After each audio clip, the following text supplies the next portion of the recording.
नमस्कार। आज हम बात करेंगे कपालभाति भालभाति।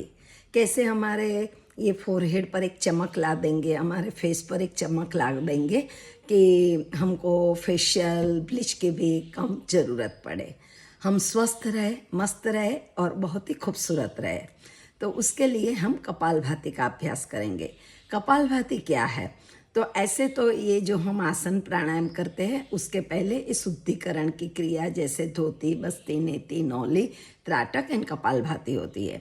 लेकिन कपालभाति के इतने सारे फायदे देख के हमारे रामदेव जी ने उन्हें प्राणायाम के क्रम में उसको शामिल किया है। कपालभाति कैसे करते हैं, कौन करेंगे और कितना करेंगे और कौन नहीं करेंगे और इसके क्या फ़ायदे, ये वीडियो में हम इतनी बात कर सकते हैं। तो सबसे पहले कपालभाति कौन नहीं करेगा? जिसको भी अभी 3 to 5 मंथ के ड्यूरिंग कोई भी सर्जरी हुई है, एब्डोमेन की या कोई भी, अगर आपकी दांत की सर्जरी भी हुई है तो भी 2 महीने तक हम कपालभाति नहीं करेंगे, क्योंकि हम उसमें सांस एक्सेल करते हैं तो वहाँ स्ट्रेन पड़ सकता है और कहीं स्टिचेस में प्रॉब्लम आ सकता है। अगर आपको सांस लेने में दिक्कत है, या तो आप हार्ट पेशेंट हो, या तो आपका ब्लड प्रेशर शूटअप ज़्यादा हो जाता है, तो आप धीरे धीरे कपालभाति करेंगे। कपालभाति कैसे करेंगे? तो कपालभाति पर सेकंड पर स्ट्रोक। तो इस तरह से हम ओनली सांस को एक्सेल करना है, इनहेल अपने आप हो जाता है। तो हम एक्सेल करते हैं, कितना करना चाहिए? पर सेकंड पर स्ट्रोक। तो हम 1 मिनट में 60 टाइम्स कपालभाति कर सकते हैं। मैंने जिस तरह आगे बताया, जिसको हार्ट की, ब्लड प्रेशर की, एसिडिटी की तकलीफ है, वो लोग धीरे धीरे से करेंगे तो वो 1 मिनट में 30 to 40 स्ट्रोक ही एक्सेल करेंगे, तो इसको तकलीफ नहीं होगी। अगर तो भी तकलीफ होती है तो कपालभाति ये प्राण मुद्रा के साथ करें।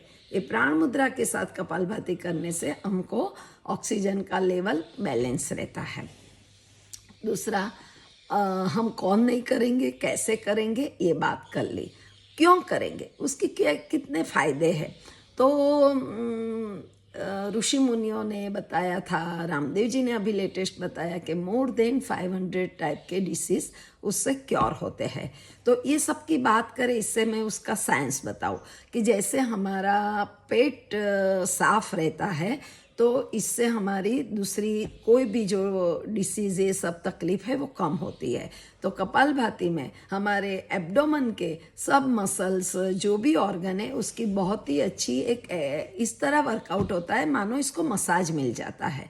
तो ये एब्डोमेन ठीक, तो जिस तरह हम बोलते हैं ना कि जिसका पेट साफ आया उनका दिन अच्छा रहा, तो इस तरह से हमारी हेल्थ अच्छी रहती है। उसके इतने फ़ायदे हैं कि डाइजेशन सिस्टम के तो फ़ायदे होते हैं, लेकिन कफ के जो भी डिसीज़ होते हैं, सर्दी खांसी जुकाम, उसमें भी कपालभाति के फ़ायदा रहता है।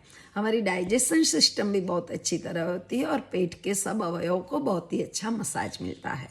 तो इतने सारे कपालभाति के फ़ायदे हैं। कपालभाति कब करना चाहिए? तो एम्प्टी स्टमक करना चाहिए।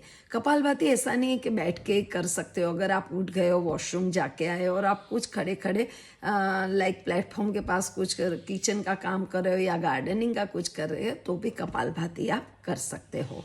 तो इस तरह कपालभाति के अभ्यास कोई भी आपके अनुकूल मुद्रा में किया करे। अगर वजन कम करना है तो ये सूर्य मुद्रा में, अगर कोई पेन ज़्यादा है तो ये वायु मुद्रा में, अगर आपको सांस की दिक्कत है तो इसमें, अगर आपको कुछ भी नीचे से एक्सिलरेटरी सिस्टम में कुछ तकलीफ है तो ये अपान मुद्रा में, तो अगर वॉशरूम जाना है नहीं आ रही है तो वायु अपान मुद्रा में।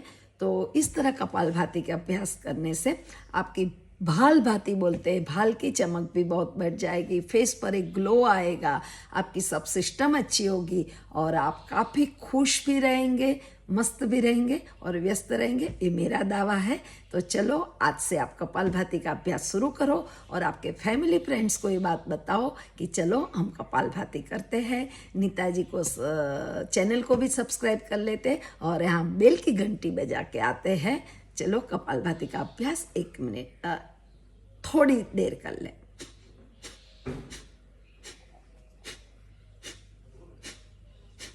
जय श्री कृष्ण।